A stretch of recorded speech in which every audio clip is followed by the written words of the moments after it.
We're looking this week not at a painting actually, but at a sculpture.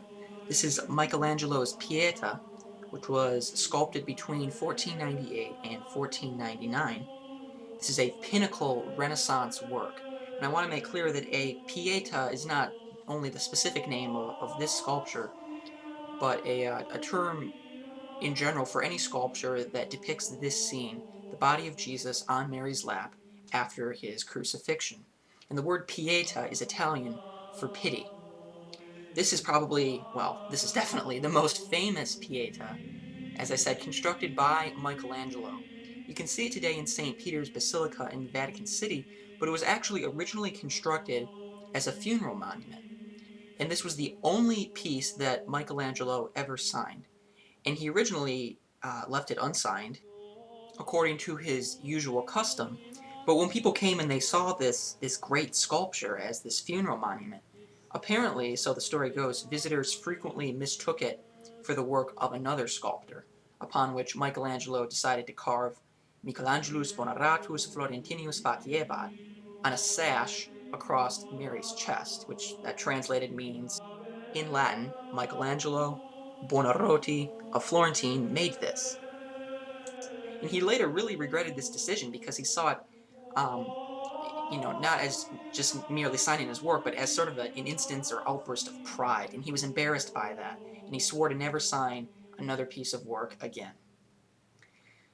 If you look specifically at this sculpture, it's in the shape really of a pyramid. Mary's head forms the top or the highest point of this pyramid and serves as the vertex for the remaining portion of the sculpture. And it's not well proportioned at all. Mary is substantially bigger than Jesus. And the reason, of course, that these proportions are off is that there's a difficulty in depicting a fully grown man in a woman's lap. But Michelangelo, the clever artist that he was, had a creative way to hide this misproportion in the size of Mary's body compared to Jesus. And that was by hiding the exceptional size of her body with this full-length drapery, such that when you look at this sculpture, it appears relatively natural, and you don't really discern the fact that Mary is substantially bigger than Jesus, unless of course someone mentions it or you really studied the sculpture. What's unique about this Pietà is that Mary is depicted not as, the 50-year-old woman that she actually would have been at the time of Jesus' death, but as a beautiful, robust young woman. And there's several theories as to why Michelangelo may have chosen to depict Mary in that fashion. Probably the simplest explanation is that he viewed Mary as a youthful figure in her uncorruptible beauty, or that this beauty is a gift from God for her purity and for her service for God. One kind of more complex theory is that it reflects Michelangelo's understanding of the Trinity, the Holy Trinity, per Dante's Divine Comedy. There's a specific line in the Divine Comedy which Michelangelo was very well acquainted with. He used to pay for his hotels by reciting long passages from the Divine Comedy. And this one particular passage reads, "Virgin Mother, daughter of your Son."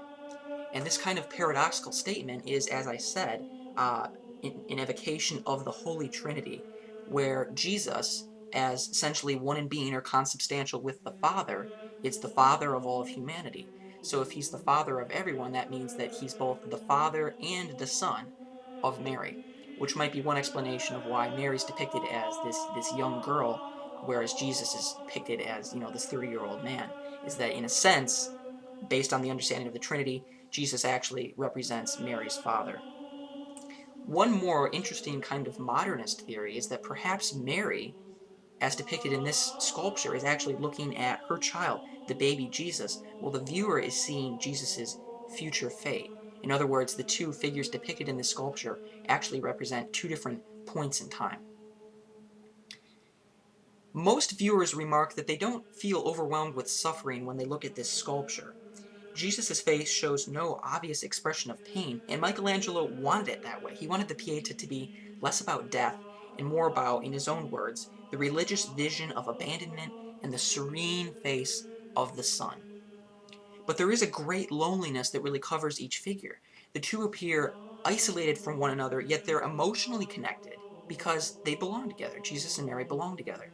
And Michelangelo himself was a very lonely man. His mother died when he was young, He lived in a family with a bunch of boys and his father, and perhaps that could be offered as another explanation of why Michelangelo depicted Mary as such a young woman in this sculpture, is that his own mother died young.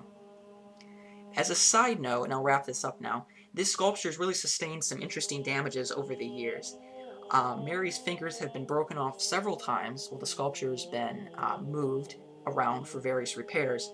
And the most dramatic instance of damage was when a mentally ill man actually attacked the Pietà with a hammer. And what was really unfortunate about this is that a lot of the onlookers snatched some of the marble pieces that broke off of the statue, and there was no way to reattach them. And Mary's nose actually had to be surgically reconstructed using a piece of marble that was taken out of her back. Consequently, and perhaps needless to say, today it's housed behind bulletproof glass.